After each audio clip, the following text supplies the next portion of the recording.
believe, give charity for the pleasure of Allah, the pleasure of Allah.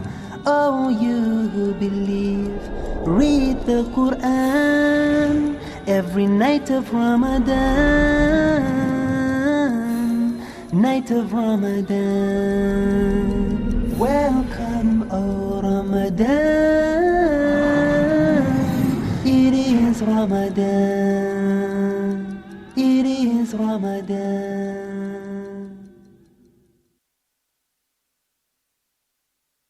Dear brothers and sisters in Islam and humanity, Assalamu alaikum wa rahmatullahi wa barakatuh. May peace, mercy and blessings of Allah subhanahu wa ta'ala be on all of you. Welcome to the show, Ramadan, a date with Dr. Zakir. I am your host, Yusuf Chambers, and today we will be discussing the topic, benefits of fasting. Dr. Zakir, once again, I greet you with salams. Assalamu alaikum wa rahmatullahi wa barakatuh. Wa alaikum assalam wa rahmatullahi wa barakatuh. The benefits of fasting, Dr. Zakir. In the previous episode, we discussed the objectives of fasting, and within the objectives of fasting, we mentioned the spiritual, religious benefits. Are there any other benefits that you need to tell the audience about? Alhamdulillah, wassalatu wassalam, ala rasulillah wa ala alihi wa sahbihi ajmain, amma ba'd. A'udhu billahi minash shaitanir rajim, bismillahir rahmanir rahim, rabbi shrah li sadri, wa yassir li amri, wahlul 'uqdatam min lisani yafqahu qawli. As far as benefits, besides religious and spiritual benefits, there are various benefits of fasting. And as you rightly mentioned in the last interview, discussed about religious and spiritual, there are other benefits which can be categorized into three different categories. Physical benefits of fasting, there are psychological benefits of fasting, as well as there are social benefits of fasting. I see. Let's move on to the first category, the physical benefits. What exactly are the physical benefits of fasting? Since fasting mainly involves in abstaining from food, drink and sex from dawn up to sunset, here we realize that the stomach is the main organ of the body which has the maximum diseases, maximum ailments. That's why beloved Prophet Muhammad said, it's mentioned in Ibn Majah, volume number 4, hadith number 3349, our beloved Prophet said that there is nothing better that a son of Adam can fill in the container with more evils than the stomach.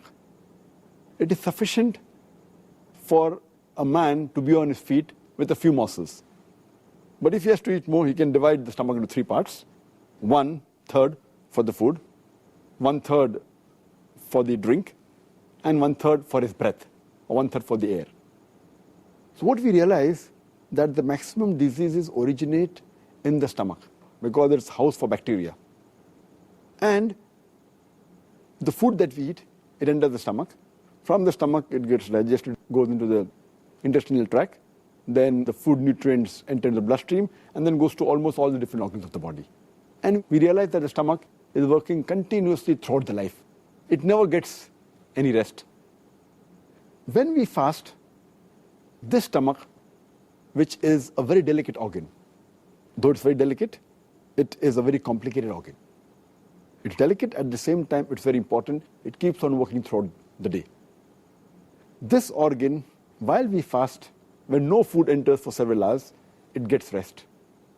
And the toxins that are there in the body, they are removed, they are purged out. So fasting is a very good way that physically it's beneficial for the body. It removes all the toxins and it helps in various diseases. What about the psychological impacts upon the human psyche regarding fasting?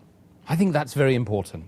As far as the psychological dimension is concerned, fasting helps in patience, forbearance, and perseverance. It helps a person to increase his self-control, his self-worth. It helps him to increase the self-reflexivity. Also, the self-training and discipline is improved.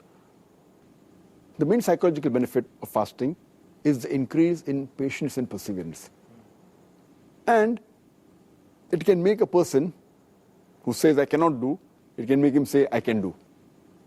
And fasting helps in the conditioning of the heart, body, mind, and soul. It improves the overall dimension of the human being. And fasting is a sort of training. It even helps in behavioral change. And changing a behavior is very difficult. A person who's used to a particular behavior, to change a person's behavior is very difficult. It is, as we say, that the best type of jihad is jihad fi nafs. That is, striving against your own soul. So to change the habits is one of the things which is most difficult, which fasting can do. And since jihad, that is going in the battlefield, is of utmost importance when required, if you cannot do jihad, if you cannot strive against your own soul, how can you strive against the enemy? So therefore, fasting helps in that dimension. That's the reason fasting was made fard before jihad. Fasting was made fard 15 years after Prophethood, in the 2nd Hijri. And next year, 1 year later, jihad was made fard. So Allah subhanahu wa ta'ala first wanted to train and make the Muslims fit psychologically with the help of fasting. And then the qital part was made first, so psychologically it's very helpful. And normally, a human being, he eats 3 meals in a day. In a week, about 21 meals. Now that is changed, that behavioral pattern of eating is changed to 2 meals, light meal late in the evening, early night, and before dawn. So the whole pattern is changed. And this helps in various psychological aspects, the training. And today psychology, they tell us that if you can control your hunger, you can control almost all your desires. Actually, from the psychological aspect, myself, just to add something there, it was the fasting in the last week and a half of Ramadan which changed it for me. It changed my mind totally. Alhamdulillah. And that's what actually led me to taking the Shahada. Alhamdulillah. Basically. So, Alhamdulillah. Alhamdulillah. That's why I mentioned the psychological aspect, very important. On to the next question regarding the social impact of fasting. Are there any specific areas that you can shed light on for us today? As far as the social impact is concerned, in fasting, the person realizes about the other human beings who are poor, who don't have food, who don't have shelter. And it makes us realize that how does it feel when a person is hungry? Many of us who are rich, who have no problem of eating food, when we fast, we realize how does it feel when a person is hungry. So our love and our care for the poor people increases. And furthermore, even we realize the bounties of Allah subhanahu wa ta'ala. How many times do we really thank Allah subhanahu wa ta'ala for the food He has given us, for the water? Imagine the air that we get, that we breathe. How many times do we thank Allah for that? So the food, the water which Allah provides us, the rich people, hardly their mind goes towards it, but while fasting they realize that. It helps them to care for the poor people. It also helps them in being generous with the other human beings, in sharing with other human beings. It also helps in forgiving other people's fault. So fasting helps the society in various ways. And furthermore, our beloved Prophet Muhammad said, it's mentioned in Sahih al-Jami, volume number 1, hadith number 896, the beloved Prophet said that if you have mercy on those on the earth, then those who are in the heaven, they will have mercy on you. That means if you are merciful to the other human beings, Allah subhanahu wa ta'ala will have mercy on you. So this fasting, it helps us in building the society better. It helps us in being generous, helps us in being loving, in caring with the other human beings. And besides, not only the poor people, it helps us in being good with all the human beings. It helps us in being good with the family, helps us in being good in society. And many a time, we don't realize that we don't give enough time to our family, especially in the Western world. At least in fasting, you're with the family twice. And people make it a point that in fasting, at least they should do the suhoor with the family and at least break the fast with the family. So at least they are with the family twice in the day. So the bonding in the family increases. The family get together, the parents get more closer to children, especially in the Western world where this is neglected.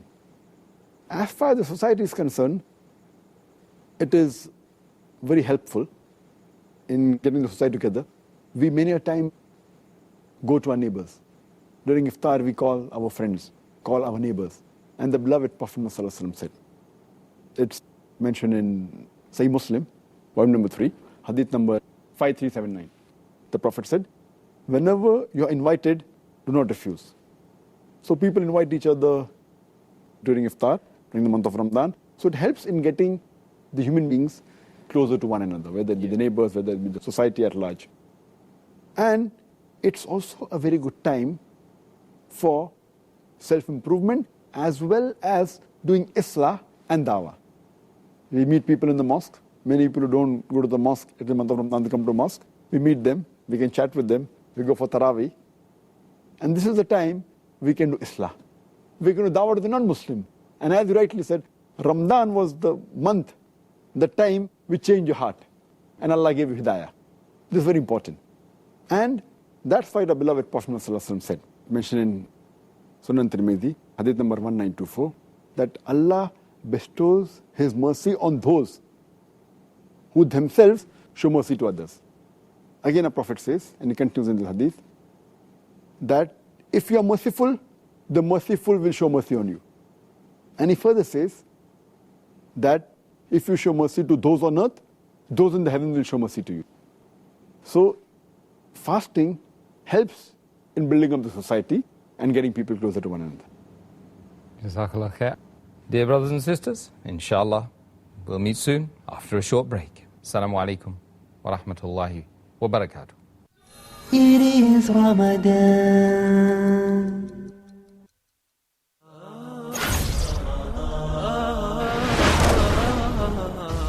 Don't miss Ramadan's pulse of this Ramadan from Sunday to Thursday, 1 hour before Ask Huda. That's 1 o'clock GMT and 4 o'clock Mecca time with me, your favorite host Malik, only on Huda TV. Come join us and have your say. Let's talk about our way. Remember, you are not alone. Huda is the light in your home. It is Ramadan.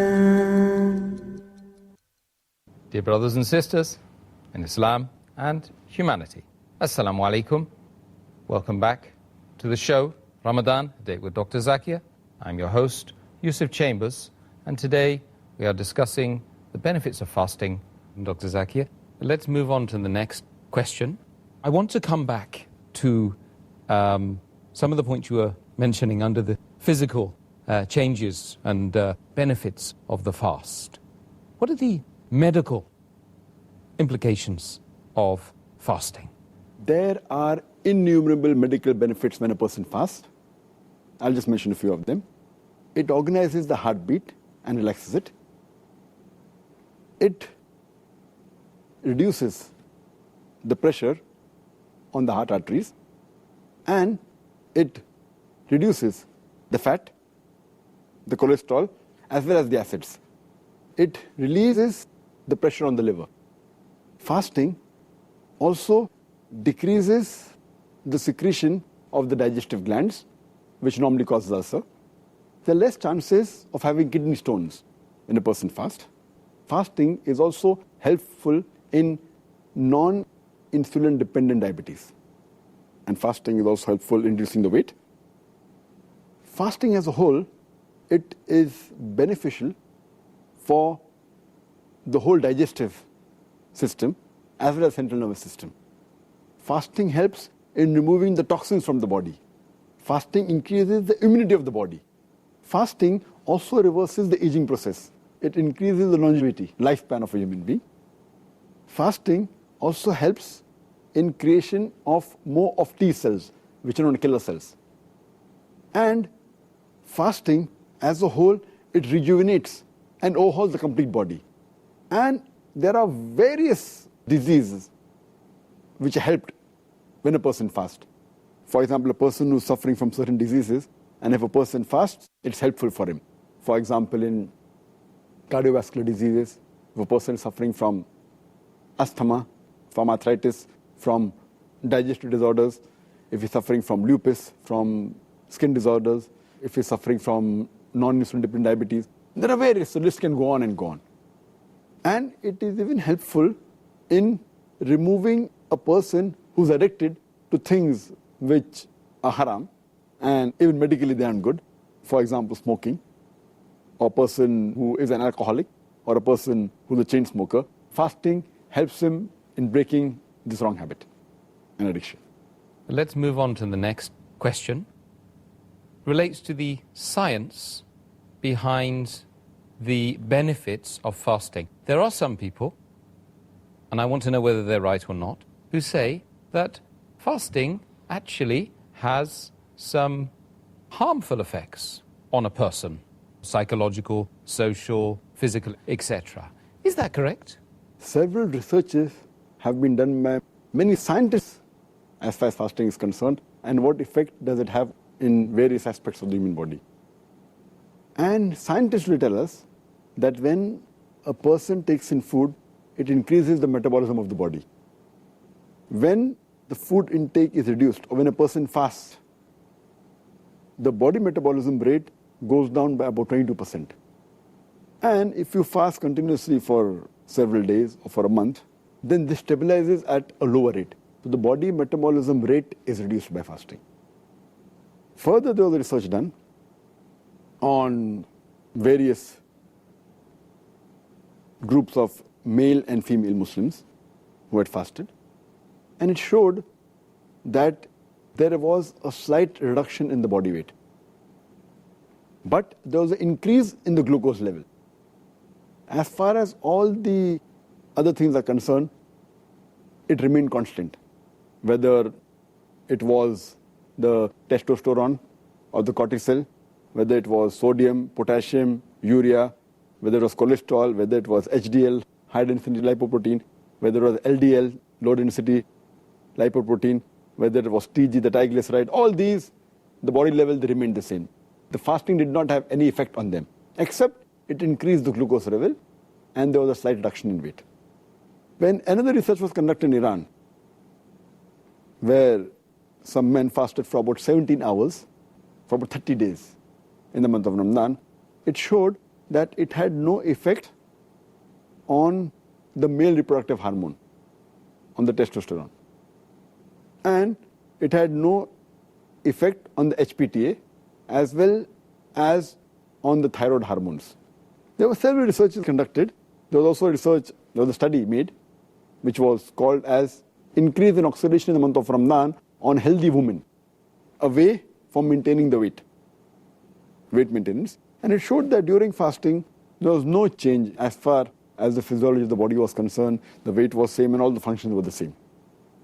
Fasting increases the fat oxidation and decreases the carbohydrate oxidation. And we have to realize that we have to let the physicians of the Western world, they should know that they should note the levels of bilirubin and glucose while fasting. There were further studies conducted that fasting increases the mucosa developed B lymphocyte cell responsiveness, but did not show a change in the B lymphocyte responsiveness of the rheumatoid arthritis and the health volunteers. But in fasting, it increased the longevity of the life, increases lifespan. There were many researches conducted in animals, it increases lifespan. Further research was conducted on the lactating women.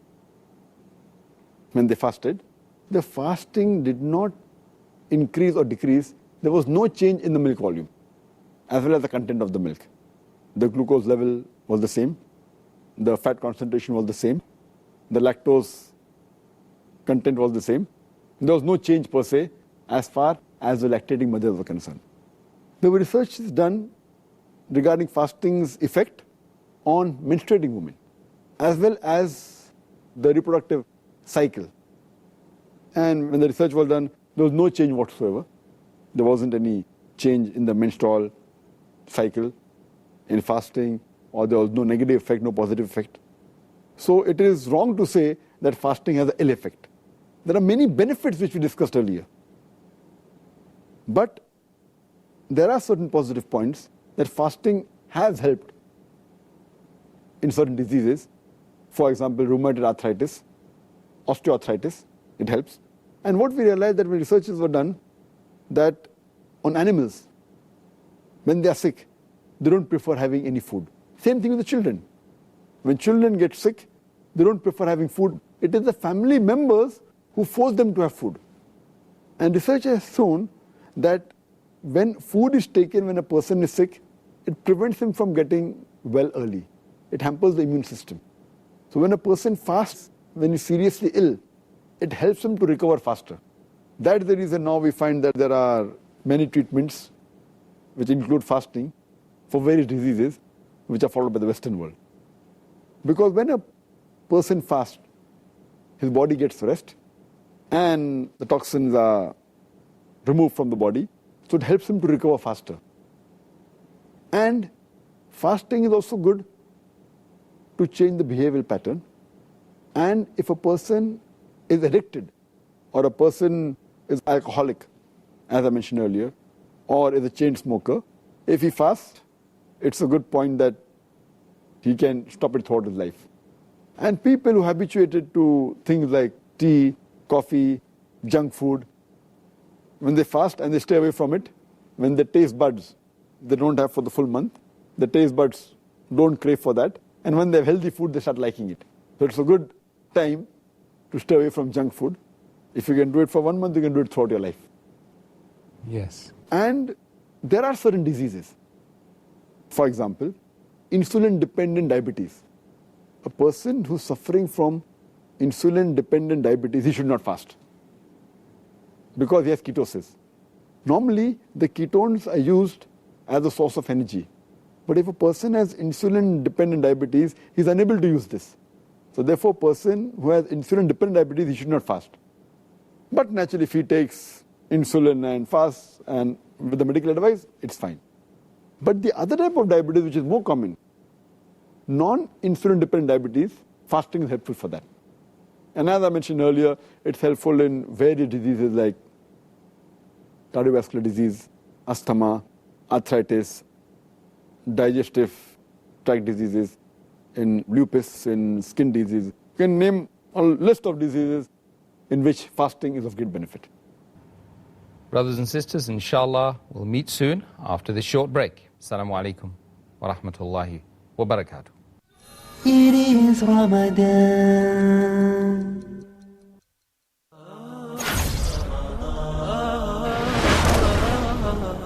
We all take steps in our lives, but are the steps that we're taking bringing us closer to Allah subhanahu wa ta'ala, or are they taking us closer to the way of the shaitan? Join me every weeknight, inshallah, as we take one step closer to Allah subhanahu wa ta'ala and to Jannah. I am just a simple man, trying hard to understand.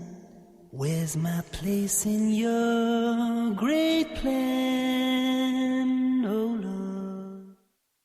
It is Ramadan.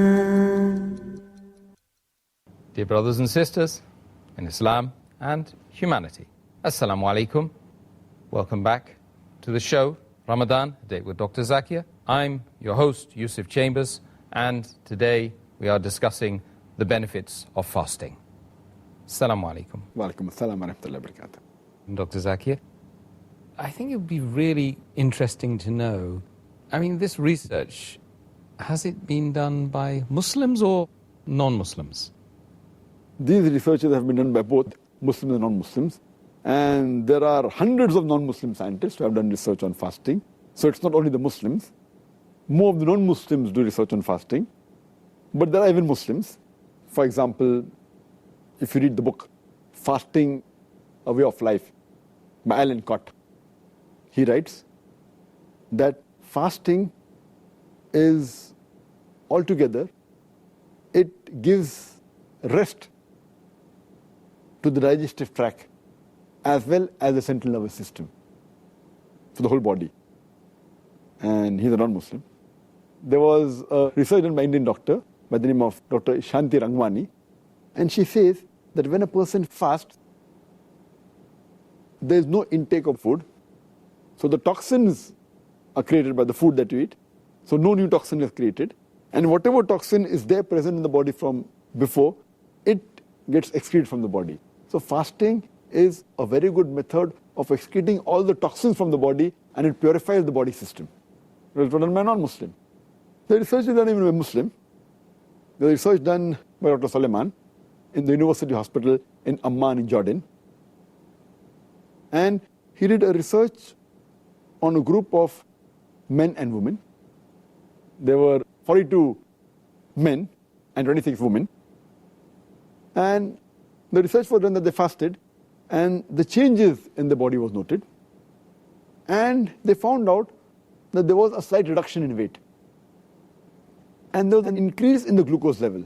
But as far as the other components are concerned, testosterone, cortisol, sodium, potassium, urea, all of them remained the same. There was no change as per in the body content, except the glucose level increase and the reduction in the weight of the human being. There were several researches done by non-Muslims. There was a group of non-Muslim scientists who did research in Africa in areas where there were famine. And they realized that people, when they did research, that people who were starving because of famine, and they lived in the same refugee camp, some people who had food and some people who were starving. But those who were starving, they had less chances of having tuberculosis as well as malaria.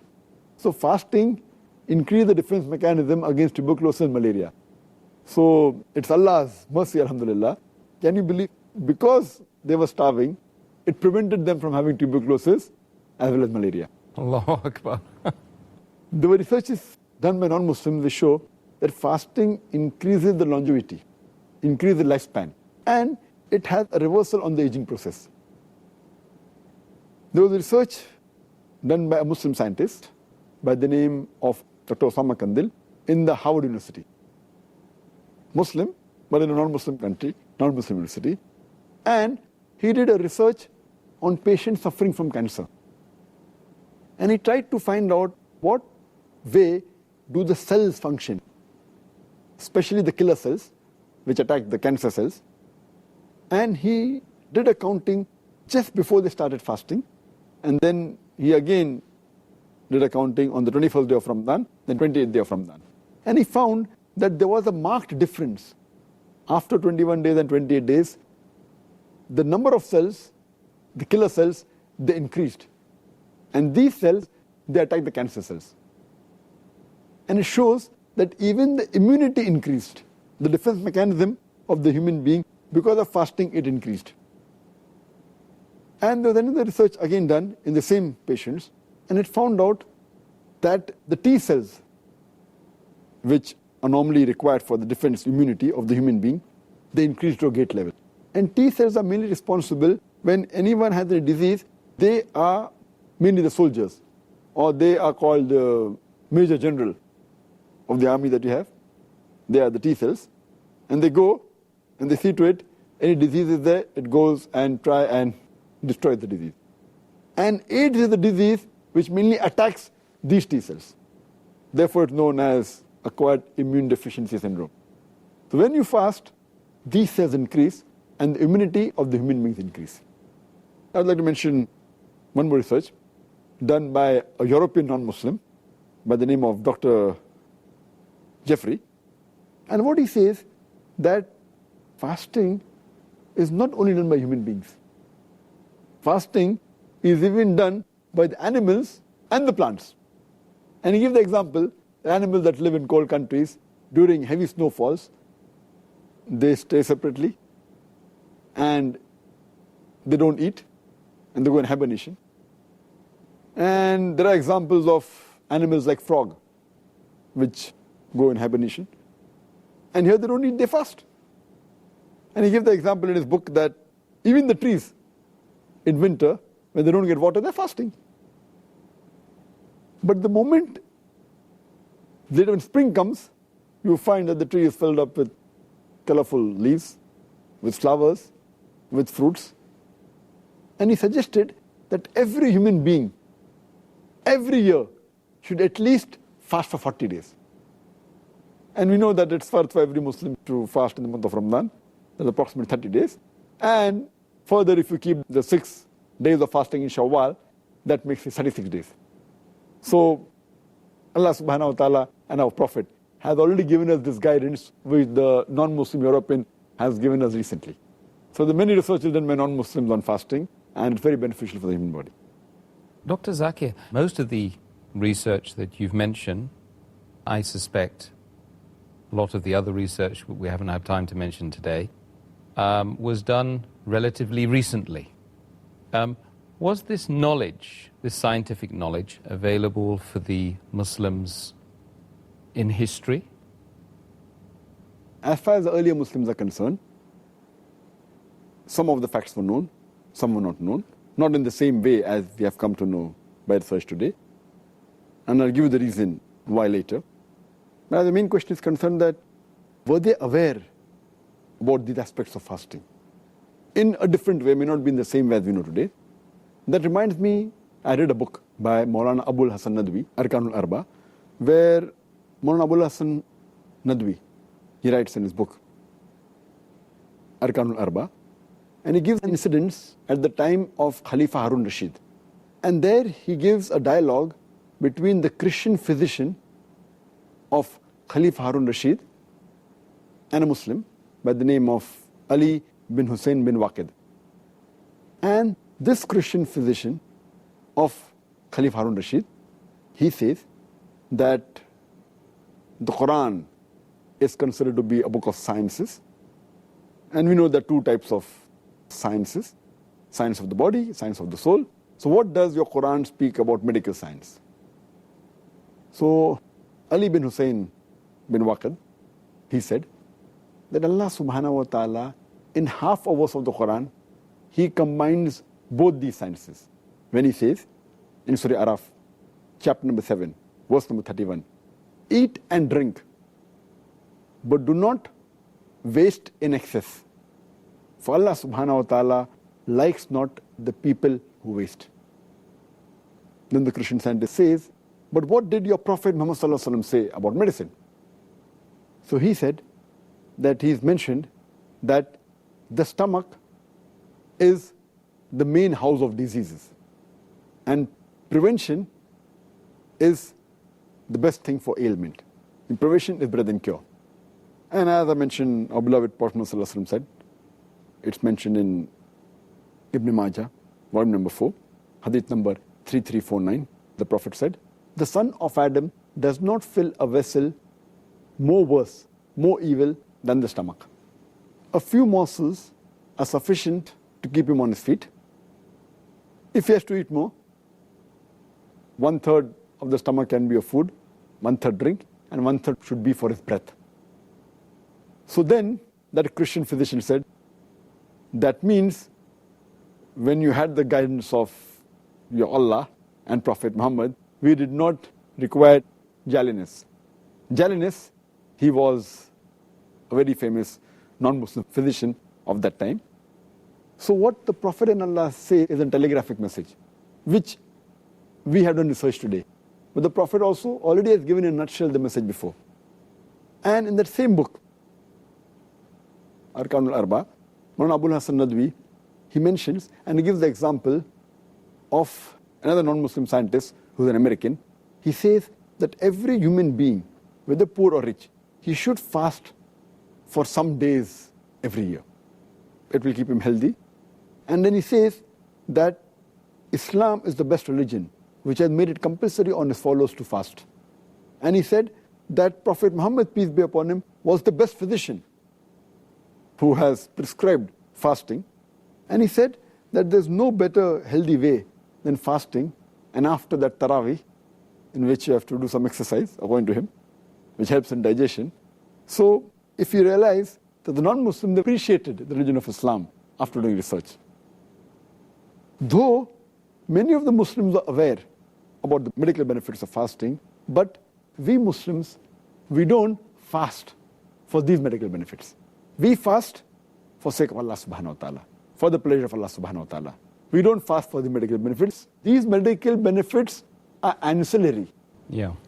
Or they may be maybe sweet dishes, maybe the dessert. Our main biryani, our main meal course is for pleasure of Allah subhanahu wa ta'ala, which we discussed in the objective of fasting. We don't fast for medical benefits. Even if these medical benefits were not there, we Muslim would have fasted for Allah subhanahu wa ta'ala. But as whatever we do for Allah subhanahu wa ta'ala, Allah gives us back in return. So all the acts that we do, it actually benefits us in various ways in this world as well as in the akhirah. But we Muslims don't fast for these medical benefits. These are just bonuses that we get, irrespective of that we get. Or not yet would fast for the sake of Allah subhanahu wa ta'ala. Yeah, that's good. So when you listen to the commandments of Allah subhanahu wa ta'ala, and Rasulullah sallallahu alayhi wasallam, look at his life and implement those things, immediately you get some benefit in this world. Subhanallah. Dear brothers and sisters, inshallah, we'll meet soon after the short break. Assalamu alaikum wa rahmatullahi wa barakatuh. It is Ramadan. Allah mentions Arabic words in Qur'an 11 times. This might be a sign for us to know the importance of studying Qur'an and studying Arabic language, because it's the door to know more about Qur'an.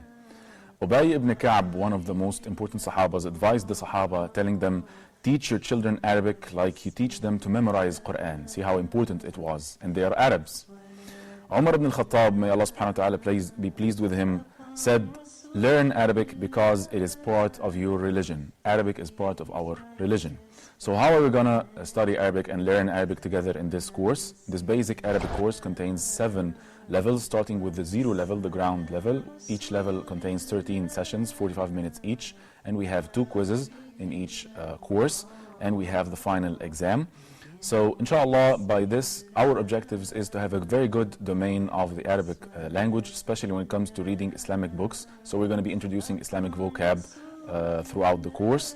So go ahead, please, and enroll in our basic Arabic course, as Arabic is the official language of more than 20 countries, and Arabic is the key and the door of all Islamic sciences. So please do enter this door from the correct way, Arabic language. Huda Academy, your gateway to authentic Islamic knowledge. It is Ramadan. Dear brothers and sisters in Islam and humanity, Assalamu alaikum. Welcome back to the show, Ramadan, a date with Dr. Zakir. I'm your host, Yusuf Chambers, and today we are discussing the benefits of fasting. Assalamu alaikum. Wa alaikum assalam wa rahmatullahi wa barakatuh. Dr. Zakir, may Allah give us great benefits through the fasting. We've discussed so many benefits. There's so many to discuss, Dr. Zakir. I think we could have 3 programs on this, just on this subject alone. But alas, we can't spend that much more time in the interview stage because it's come to an end.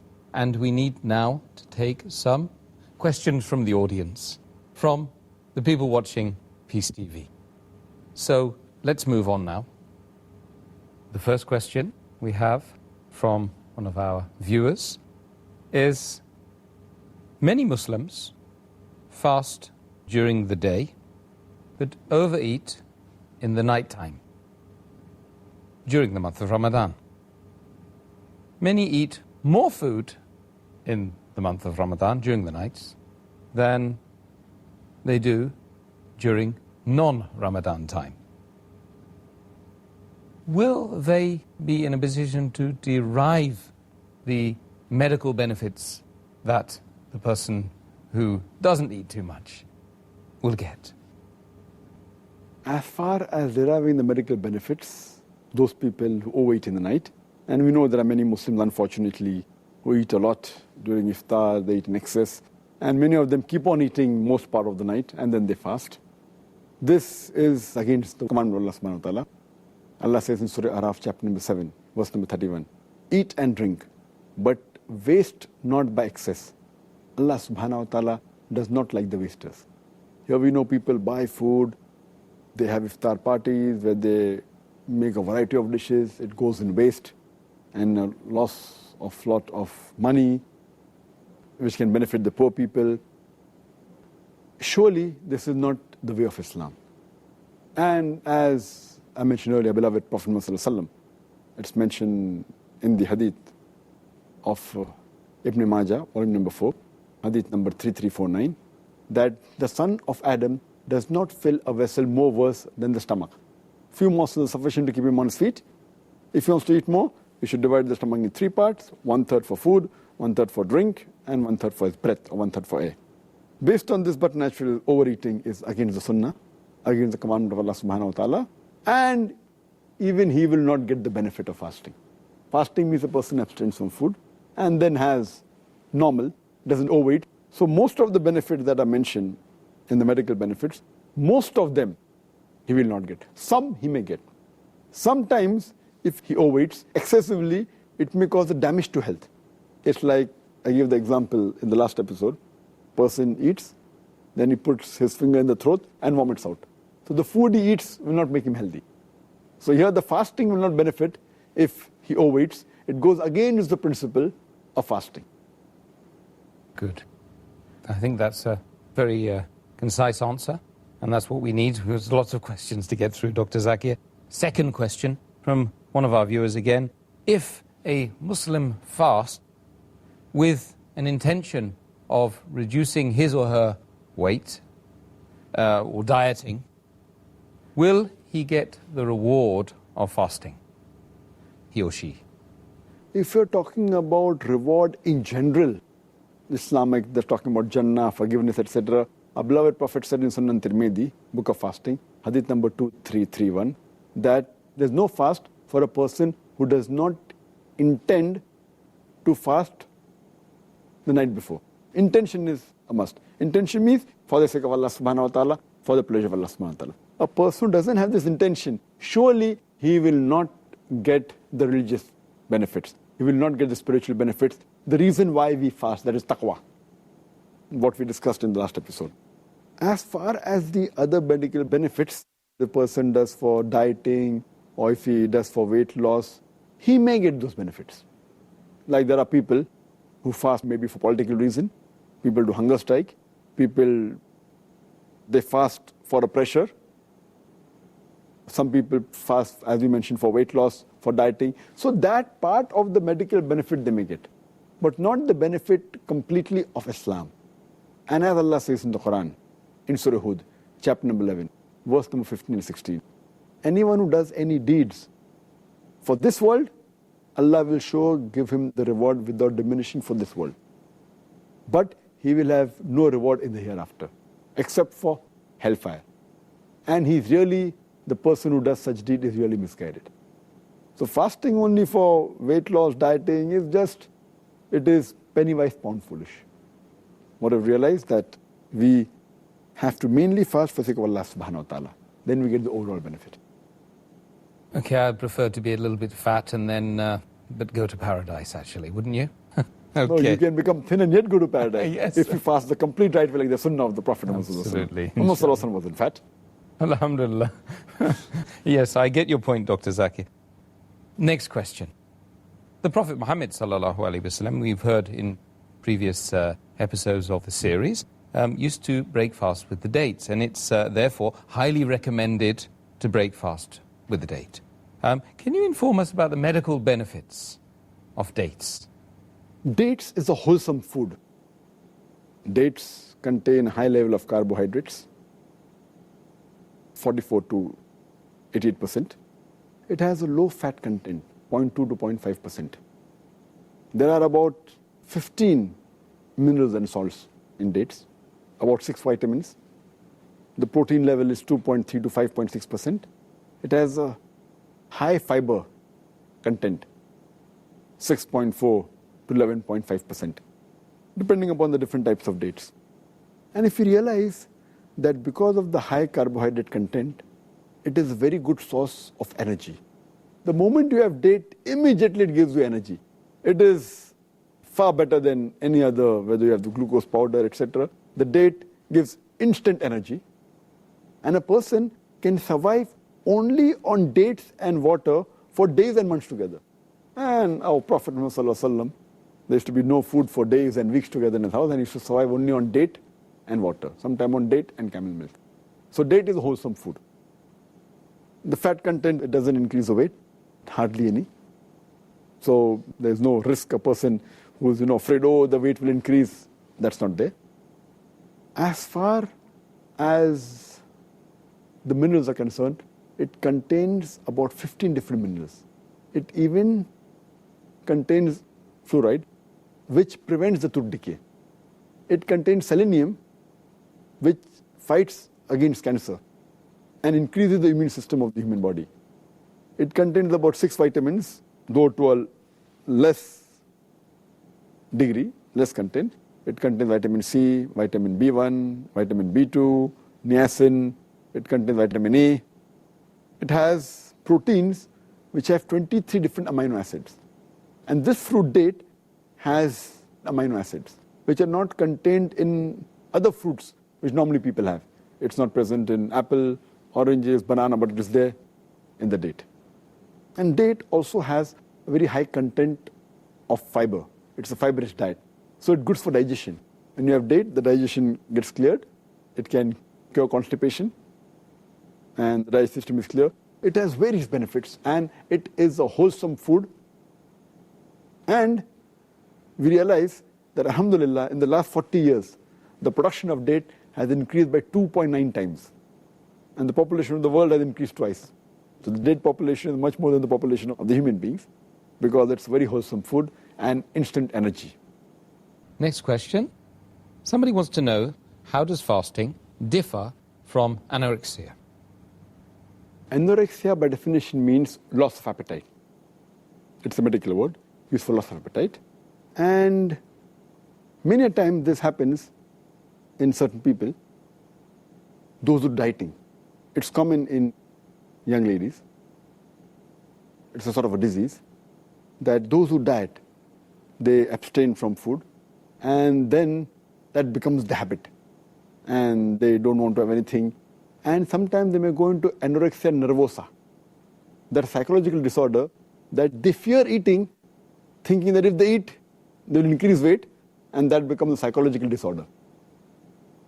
So anorexia is nothing but loss of appetite, and dieting is not preferred, because most of the people that diet, the moment they come off the diet, they either go into anorexia nervosa, that's a psychological disorder which I mentioned, which they fear eating anything, increase of weight, and then they lose weight, the health goes down, or they go into a binge of overeating, bulimic, they eat excessive food. And there were several researches conducted on this, including in Michigan in 1995, where about 557 young ladies enrolled in the university, out of which 86% were dieting. Only 2% of them, they used to eat excessively. But in 6 months' time, 19% added into the bulimic category. They start eating more. Because the moment you stop dieting, you tend to eat excessively and become more fat. Or you go vice versa on the other side, anorexia nervosa, where you don't eat at all, and that damages your body. SubhanAllah. Well, may Allah help us not to get into that. Next question. What is the scientific difference between fasting and starvation? Fasting, scientifically, starts somewhere close to within 12 hours to up to 24 hours. And when the carbohydrate reserves of the body are used as a source of energy, it's called as fasting. Moment it starts after maybe a few hours, initially the food is utilized. When the food intake reduces, and when the carbohydrate reserves of the body is used for energy source, it's called as fasting. But after the carbohydrate source in the body depletes, gets completely used up, then the protein is used. When protein is used as a source of energy, it's called as starvation. Then you find that the muscle mass keeps on reducing, the person becomes thin, and it becomes unhealthy. Scientifically, when the carbohydrate source gets depleted and the protein source is used, it's called a starvation, which is not good for the body at all. Fasting is healthy for the body, starvation is unhealthy. Well, Jazakallah khair once again, Dr. Zakir. And we've heard many benefits of fasting tonight. And I hope and I pray Allah subhanahu wa ta'ala enables us to take those benefits and the instructions you've given tonight and utilize them during this wonderful month of fasting. Jazakallah khair. Dear brothers and sisters, may Allah subhanahu wa ta'ala bestow benefits for the whole of this month regarding the fasting, especially as now you've got no excuse because you've heard all the medical raison d'etres and all the spiritual, religious, physical, psychological, medical reasons. You've got absolutely no excuse. So please take benefit of Dr. Zakir Naik's advice in this show and in the preceding shows. And we will join you same time tomorrow when we will be discussing Ramadan, the month of repentance. Assalamu alaikum wa rahmatullahi wa barakatuh. حافظين ذاكرين قانتين خاشعين